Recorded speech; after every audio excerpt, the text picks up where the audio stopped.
આપણા કૃષિ મંત્રી કેબિનેટ મંત્રી શ્રી રાઘવજીભાઈ પટેલને 10 તારીખે રાત્રે બ્રેઇનનો સ્ટ્રોક આવેલો અને એ જામનગર હતા કોઈ ફંક્શનમાં.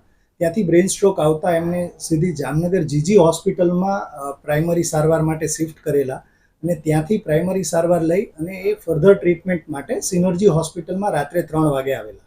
પ્રાઇમરી સારવારમાં જામનગરની વાત કરીએ તો જામનગરના ડૉક્ટર અમિત ઉદાણી સાહેબ જે ન્યુરોલોજિસ્ટ તરીકે ફરજ બજાવી રહ્યા છે અને ડૉક્ટર મનીષ મહેતા જે મેડિસિન ડિપાર્ટમેન્ટના હેડ છે એટલે જીજી હોસ્પિટલ જામનગર, એ લોકોએ ત્યાંથી પ્રાઇમરી ગોલ્ડન આવરની જે ટ્રીટમેન્ટ કહેવાય એ પરફેક્ટ ટ્રીટમેન્ટ આપી. એ બંને ડૉક્ટરો પોતે સાથે રાઘવજીભાઈની સાથે આવીને અહીંયા 3 વાગે રાઘવજીભાઈ ટ્રીટમેન્ટ માટે અમારી ઇમરજન્સી ડિપાર્ટમેન્ટમાં આવેલા હતા.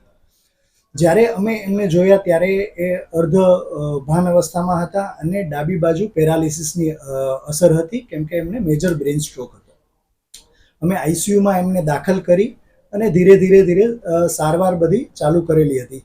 જે સારવારમાં ન્યુરોસર્જન, ન્યુરોલોજિસ્ટ, કાર્ડિયોલોજિસ્ટ અને ઇન્ટેન્સિવિસ્ટ ઉપરાંત અમારા ફિઝિયોથેરાપિસ્ટ અને સ્પીચ થેરાપિસ્ટ ઇન્વોલ્વ હતા. નસીબ સારા અને ધીરે ટ્રીટમેન્ટને રાઘવજીભાઈએ બહુ સારો રિસ્પોન્સ આપ્યો અને ઓવર ધ ટાઈમ એની કન્ડિશનમાં ઘણો સુધારો થયો છે અને આજે તે પોતે એકદમ સ્ટેબલ કન્ડિશનમાં હોસ્પિટલમાંથી પોતાના ઘરે ડિસ્ચાર્જ થઈને પોતાના ઘર માટે આજે ડિસ્ચાર્જ કરેલા છે. ફર્ધર પ્લાનમાં એ ઘરે ફિઝિયોથેરાપી અને સ્પીચ થેરાપી આગળની ટ્રીટમેન્ટમાં ચાલુ રાખશે. અને અમને કહેતા ઘણો આનંદ થાય છે કે એમણે ટ્રીટમેન્ટને સારો એવો રિસ્પોન્સ કર્યો અને એની કન્ડિશનમાં ઘણો સુધારો થયો. ઓવર ધ ટાઈમ એ મોઢેથી લેવા માંડ્યા, ચાલવા માંડ્યા વિથ સપોર્ટ.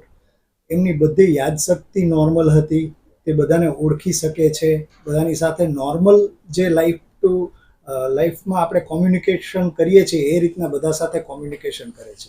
એટલે ઓવર ધ ટાઈમ એમનો અરાઉન્ડ 90% જેવી રિકવરી કહી શકાય, એટલી સારી રિકવરી આવેલી છે. અને અમે આશા રાખીએ છીએ કે હજી એ ફિઝિયોથેરાપી અને સ્પીચ થેરાપીથી સાવ નોર્મલ થઈ અને પોતાની પોલિટિકલ લાઈફ ફરીથી શરૂ કરે એવી અમારી આશા છે.